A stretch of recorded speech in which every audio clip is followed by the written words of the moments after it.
Speaking of quality movies. Speaking of quality movies, that takes us to talk about quality movies. That takes us to our second film. How long do we have for this? Before We have the rest of the night, and we still won't be able to finish talking about it because we have take on Japanese manga. Hollywood does the best when they do it. Dragon Ball Evolution was amazing. Sarcasm /S.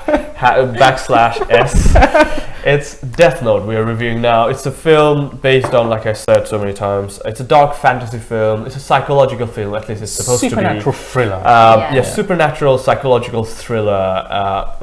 A bit of crime drama as well, crime mystery. Yeah. It's directed by Adam Wingard. Very horror-based director. Very horror-based film. He's done horror films previously, and which probably brings us to this film, where this film, although its genre should not be a horror, is directed very he's a horror director, so obviously he's more influenced in that role. Yeah. So. Again, it's like I said before, it's so dark. Yeah, even with the ending twist, very much like how you'd see Saw. Saw twist. Just with Saw music to come on suddenly. Exactly. So this film stars Nat I don't even as Light. Nat Wolff. I've never heard of the guy. That guy from Get Out, as I call him, the Get Out guy. Oh yeah. And Get Out guy. Because Get Out. Willem Dafoe. The one redeeming factor is it's got Willem Dafoe. True indeed. Yeah, Willem Dafoe is. So this film actually let me give you a bit of what is it about? What it's about. Yeah. We have Light Turner instead of Light Yagami. Let's just call him Light. He's an everyday Light. everyday American child, high schooler. Emo as you have American kids, doesn't have a girlfriend as you have American kids, wants a girlfriend as you have American kids. There's a prom. Yeah, nerdy as you have American kids. All the stereotypes are here, Yeah, and you have bullies bullying him always, as American kids have. Because he's a loser. Because he's a loser, even though he does 15 people's homeworks. Yeah, which makes him smart. Which makes him super smart for American kids. For an I think you get where I'm getting at. Yeah, I think you get where I'm going with this. So basically, he finds this Deathnote, which is a supernatural book. So it's dropped by Ryuk, which is William Dafoe's character. No, it's not though in this one. Isn't it dropped by? No, he says it's passed on from another Oh, is owner. it? Okay, fair enough. You're thinking I already lost attention. So he finds this book, and this book grants you the ability to kill anyone that you write their name in. So that's the whole crux of the. There's rules. To yes, it. and basically this film sets up a conflict between him, who uses it for his form of justice, while he's being pursued by the police, mainly L. So it's basically a film about them, these two dueling. L, the super detective. Finding out who comes out on top. L is supposed to be a detective going after this guy character. Yeah, because he doesn't know who he is. So it's a cat and mouse game. Yeah. So he's referred to as Kira. Yeah, right. So let's do the good parts first. Come on, let's get some good stuff out. I mean, a very small part. I said he has a Death Note. So He has a Death Note. It's a pretty cool premise. And he has one. The film's called Death Note. I gotta give it kudos on that. Good stuff. Willem Dafoe was great. Dafoe. Like I call him Green Goblin Part 2. Green Goblin Part 2. Yes. Part 2, very much so. He's good in it. His character is pretty much destroyed, but him as his performance is amazing. Yes. Oh yeah. So if you see the motion capture, watching YouTube, like he's actually in the outfit as well when he's doing the motion capture. It looks hilarious, and with the LED lights in as well. In fact, he has those LED lights. His character is a bit of a strange character. It's not explained too much. So he's supposed to be a death god. A Shinigami. A Shinigami for Japanese culture. Yeah. But so I went back and watched the anime again. Did you actually? Only the first 2 episodes. It's on Netflix as well. It's been a really it's on long Netflix, time. Yeah. It is a long series, but it's a really cool series to watch. Yes. And you've got so many spin-off films on the back of it. Yeah. Some and a musical. Some miniseries. A musical. There's a musical, right? It's in Japan. There is a musical. You're right. I remember reading about it. I don't even know what's in it, but might be better than this movie. Yeah. So the interesting thing about Willem Dafoe's character is he's playing.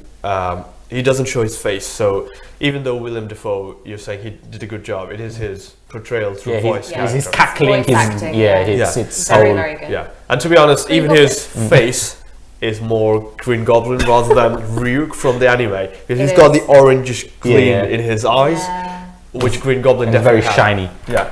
So, but I thought, going back to what you just said about good part, I'll also say Ryuk's portrayal in terms of how he looks was also done well. Yeah, because I wasn't expecting. That's not really hard to mess up though. I mean, it's like I didn't see it. Did he have wings in his stuff? No, he's got this brisket, fans, feathers or something. Yeah. But I think it was just his costume, right? But it was well done. They didn't try and do too much CGI to make it look, I don't know, like glowy. I think I always saw the CGI on the deaths, to be honest. Like CGI on the deaths. Oh god. So I think one important thing for this review is like if you haven't watched the anime, it's a totally different spin on this movie. So we will watch the anime. So all our views from this is basically based off the original material. So we can't really give the opinion as an outsider watching this because I will try. So I'll try my best to give an outsider's opinion. Even though I watched the anime, I think I watched it quite a long time back. So I don't remember much of it. But I can remember how I was impressed by certain parts and how I wasn't impressed by certain parts here. As we just all mentioned, I think Ryuk, the demigod, the death god's character, was well portrayed. And I think casting in that sense of Willem Dafoe with his voice and his laugh, mannerisms, it was very good. Yeah, that's about it. I think that was everyone else was miscast. Like I think the father was quite not well cast. Generic cop father though. It's just like it's not a difficult. It's like but if you look at any other people who was cast, you could easily see how the police officer father could have been miscast as well. They could have portrayed someone else, right? 2 minutes, if he was miscast, wouldn't offend me as much as miscasting. Like, I think the thing is with the other characters, it's not that they particularly were miscast. It's just the way that their characters are written is wrong. Thing is, though, like if you're gonna, I mean, what they could have easily done is make a spin-off of this, of the original, and like put it on, like make their own spin-off basically, using own characters, using the Deathnote as a item. But they use the characters from the original, so that means you've got to stay faithful to it. You can't just take the characters and just ruin them all. Whereas you could just make your own story, like just make up your own story about a detective and a guy who finds it, and you can do your own plot twists. You can make your own characters, no problem. The fact is they took the source material and just ruined it for no reason. That's what's annoying. Like, why didn't you just make a random character? Same as Ghost in the Shell. Same as Dragon Ball Evolution. I don't know. Ghost in the Shell is different because like it's the country one. It's just they've done it so many times. Like you say, Ghost in the Shell and Dragon Ball and Avatar: The Last Airbender. Oh, I forgot that. Even with stuff like The Grudge and The Ring, it just doesn't work when you translate it. The thing is though, like Netflix had the potential because they do good stuff. So that's kind of disappointing if they I mean, the main part is like. He's just a weakling. They've given him a terrible backstory. Like in the anime, he's a good kid. He's an honest student. He's very intelligent. He's liked, collected, and he's quite a collected person. He is just a little bit devastated by the state of the world because sometimes you are, and there's no reasoning behind it. There's no motivation behind it. It's just that sometimes there are bad things that happen, and you want to change that. In this one, it's like, his mum died, and he gets bullied, and so he kills a bully. So he kills a bully, and it's like, wah. And you're like, you don't feel sorry for him. He's just pathetic. Yeah, because it's like in the original, like when he uses it to stop a woman from being assaulted on the street. So even then he's like, stops a rape. Even then he's like, do I really want to use because I'm gonna kill someone? But in this one's like, he's like, there's a bully, don't I? He punched me before. Let's cut his head off. Okay. I'm like, what the decapitation? How would you want to kill him? Not just heart attack or something. Decapitation. And then and the whole idea that I'm going to call Anime Light and American Light. Anime Light comes to his own conclusions about the book. He reads through it. He understands it himself. And when Ryuk turns up, he's like, I've been expecting him.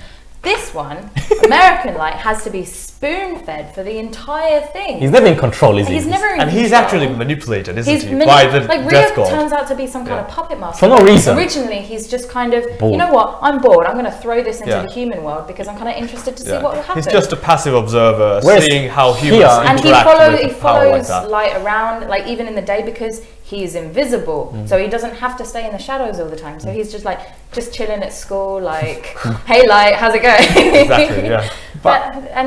And the whole thing about like him being a custodian of the book when it's actually like it was supposed to be his, but now it's just being passed from human to human. And it's a fact they tried to make Ryuk like antagonist for no reason because what he's in the original is he's just like, you can kill whoever you want, I don't care. I'm not going to get involved in what you do. Whereas here, he pretty much says, sorry, I killed them because you weren't going to do it. I'm like, why? Why are you being a random... Well, I thought that was Mia, though. No. At one point, he goes... Well, he thinks it's Ryuk. Is it? Okay. But even then, he goes, I'll kill them. Like, in that one's like, I don't get involved in your stuff. I'm just eating apples and watching you do stuff in the back. But in this one, he acts in a very antagonistic way for no reason. Yeah. When there is an antagonist out there, as in L. Because L and Light are supposed to be kind of two sides of the justice system. Like, both going for justice. Yeah. They've got their own different opinions of methods, justice, but not in this film.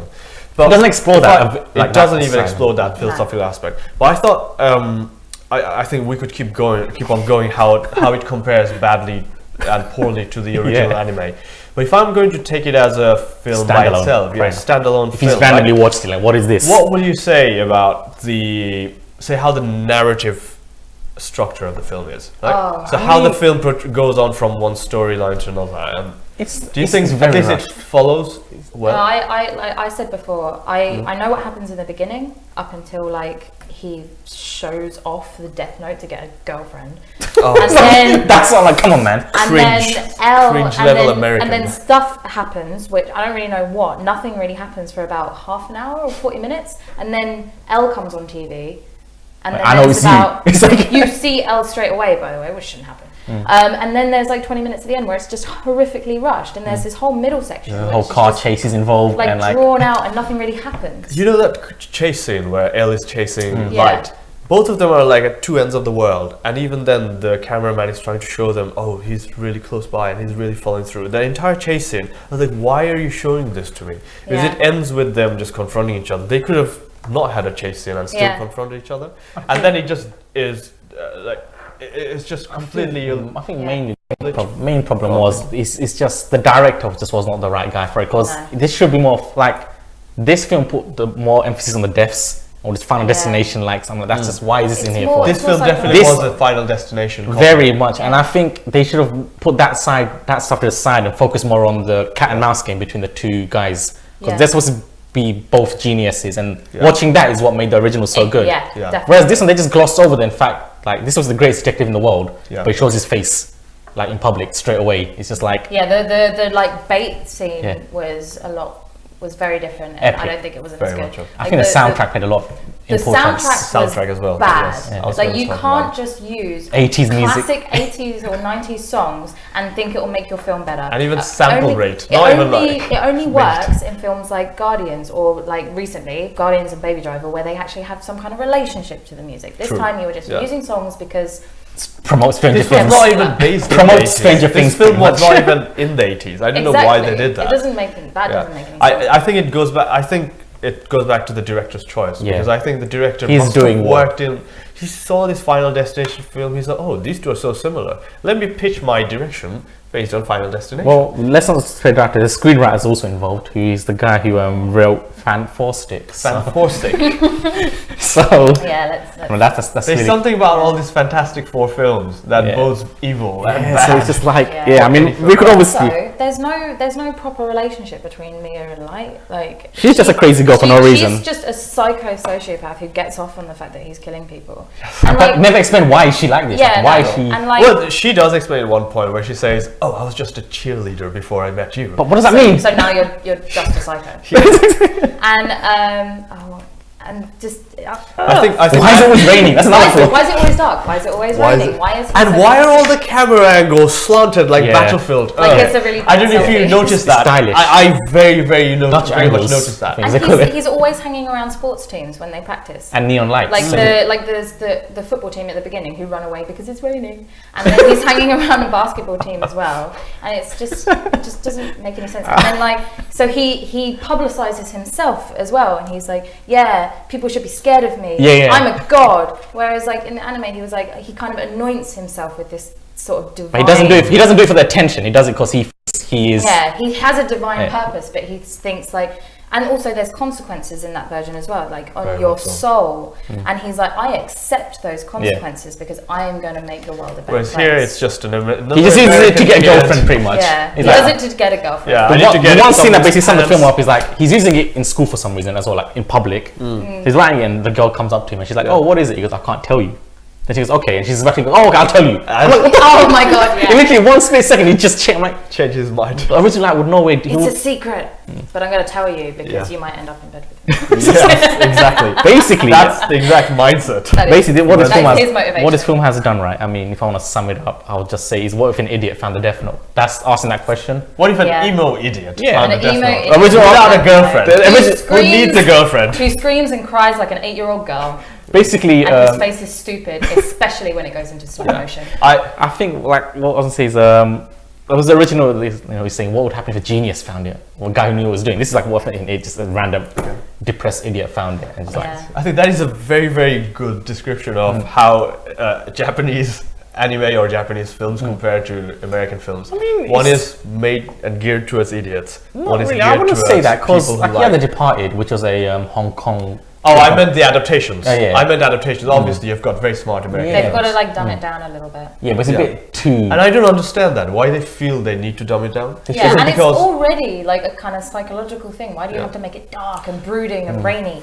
And neon lights, standing neon lights. Anyone neon lights is Atomic Blonde, man. I saw less neon lights in Atomic Blonde than I did in this film, man. and I think that's what I was really disappointed about with Netflix itself, because Netflix doesn't need to do what Hollywood does. Yeah, they're known for their like Daredevil. brave, bold moves, Like right? Hush.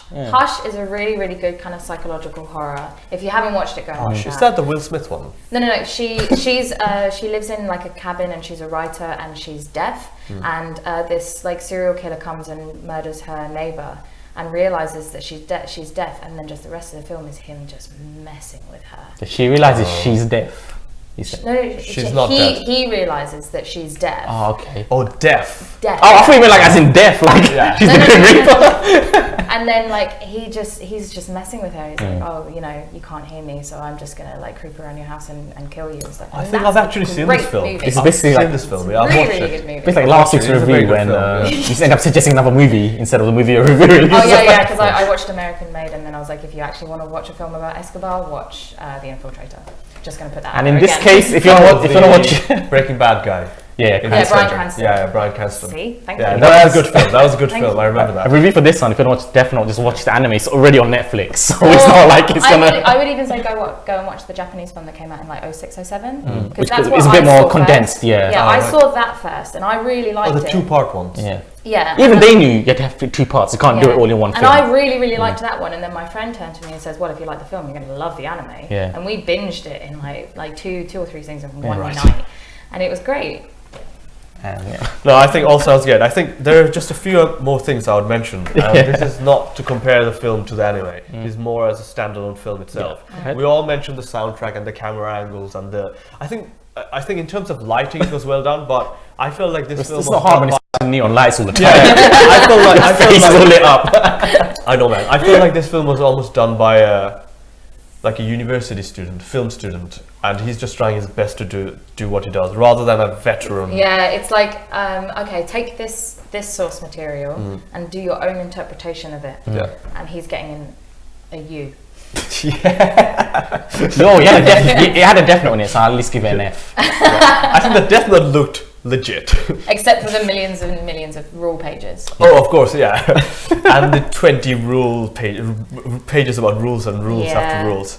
I think the other thing that really stuck out was both the main characters, Mia and Light, both being evil, rather than one having a different perspective to the use of Deathnote. So I thought that would have added a different dimension to the film and made it a bit more. There wasn't any connection. They're both just psychopaths. Whereas in the original, like the only reason she partners up with him is because he saved her life. Yeah. And that's the reason she's so obsessed with him, because she feels like in the anime. Yeah, like he saved my life. I'm gonna devote myself. This is like they're both cycles. And I'm like, okay, fair enough. Cool. Yeah. Cool story, bro. And she's just she just wants the note for herself, really. Yeah. And it just doesn't really. Well, you don't believe any of it. I listened to a good ranting today because it's been a while since you ranted. I think We've had a lot of films where we either like Transformers was the last big rant. So and this Mummy, was and the Mummy. The Mummy, yeah. But the Transformers, I think, was the epic rant. I think That was it both in one episode. that was so nice. It's nice to see it. So thank you for allowing us to rant, but take it down. Yeah, don't watch it. Yeah, even on Netflix, even if you have got Netflix already, don't just watch Star Deathnote. It's already on there. So it's like, oh my, just going back to that scene where he first meets Rio, it's just ridiculous. That like scene. that's gonna be sees the back of an 8-foot tall demon. Doesn't scream. He's fine. Then he turns around. Then he screams like a child and falls over the floor. And that's gonna be the thumbnail for this video, by the way. His face screaming. Yeah, you watch. I think that's in the first 5 minutes. If you watch that, you'll realize what we're talking about. I had to try and watch it twice. So I watched it last night and it was kind of late, and so I was falling asleep. You took one for the team. And I thought I missed stuff. You took one for the team. I was like, oh, I think it was bad, but maybe I missed something. So I watched it again today. No, I didn't miss anything. Basically, you took a hit for the team. Anyway, I think we all agree it's a waste of source material. My 3-word review, if I forget, pile of garbage. Pile of garbage. Yeah, that's mine. Amanda, do you have any? Mine's not as nice, so I'm not going to say it. Okay, it's going to be bleeped out. After 9 o'clock will be fine. Watch the original. Oh, that's nice. That's what I wanted to say as well. Yeah, watch the original anime. Or watch anything else on Netflix. Or the vast library. Or watch it twice. Yes. You know what? Yeah. Nah, it's a long puffy day. It's like 5 hours, man. It is a long. You know what? Go watch Dark Tower. Go watch that. If you're gonna if you're gonna watch a pile of rubbish, watch Dark Tower. If you're going down that path, Transformers last night. I mean, that is. I mean, at least that's. You know what we should do? Oh yeah. I think this brings us to a good conclusion. We should have the lowest rated film, rated as not Batman versus Superman anymore. It is Deathnote. Oh, so we should have our own rating, like our own rating. We're gonna have bars. Does it cross Batman versus Superman? No, it's not as bad. No, Batman and Superman. No, this one is worse. Deathnote is definitely worse. This is definitely worse. So you've got like Deathnote. So we've got Batman versus Superman, then Deathnote, and probably The Happening at the end. What? No. The trees are the bad guys, man. What's wrong about that movie? That's genius. I think The Happening is always the worst. It can never be beat. Yeah, I think that was a total waste of my money. At least with Netflix, like I pay a monthly subscription. And I can watch something else and make myself feel better. Yeah. But I paid good money to watch The Happening, and it was bad. What would the top be then? Well, I think that's something. No, like the top of the rating. Difficult. That's another whole different question. Yeah, that is we can make another show just asking you about that. That's a behind the scenes discussion we're going to have. And on that note, I think we should close our show for today. Glad you joined us, and hope you come back for our next episode. We'll have all three of us hopefully in the next episode, hopefully with another guest. Happens next week, so see ya. We'll have some good films to review as well. It's still the summer season ending, so we'll have big films still coming up. Kingsman. We have Kingsman. Yes. Wild River looks good with Hawkeye. Wind River. I'm very, very much looking forward to it. I've heard good things about it as well, actually. Jeremy Renner, good guy. What about Mother? Do you think Mother? Mother or Una? Una was one I was meaning to watch. With Mother, I don't know. I mean, J-Lo. Yeah, it's just a bit. I haven't seen Mother. Trailer looks. I don't know. I just see. It's Javier Bardem. Yeah. Both of them Oscar winners, right? I don't know about Javier, but What did Lawrence win an Oscar? Oh, did he? Yeah. What did Lawrence win an Oscar for? Jennifer Lawrence, the first film, Silver Lining Playbook. Oh, did she? Okay. Yeah. It's just weird how random actors just randomly get an Oscar. Like, it's just like you never expect it. Like after what they do, following on. Yeah. And Victoria and Abdul, you guys will be seeing this week, right? We will be. Tuesday, yes. Press screening. Yeah. Well, I've already seen it. Even before press screening. Wow, that's a next level pass. Right, let's call it up because I gotta go somewhere. Indeed. After this, so. Thank you very much for joining. Hope to see you in the next one. Cheers. Have a good one. Bye. Have a good weekend.